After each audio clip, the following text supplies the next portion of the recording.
Just taking a look at this Huigou HG automatic 1/2 inch torque wrench drive. It's currently unavailable because the demand is pretty good. The torque is pretty good. The wrench. This is it right here.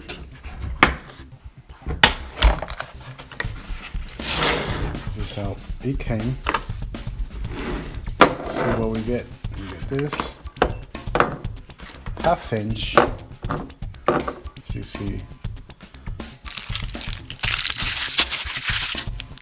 they're pretty solid, let me tell you. We have here a micrometer adjustable torque wrench. Some instructions here and how to use them.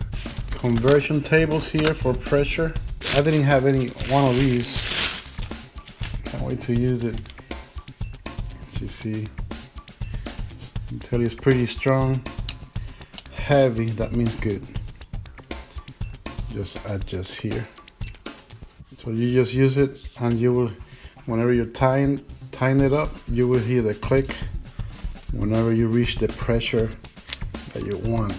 Put the pressure you want wherever you want it, and then tie it up here, and it will move from that position.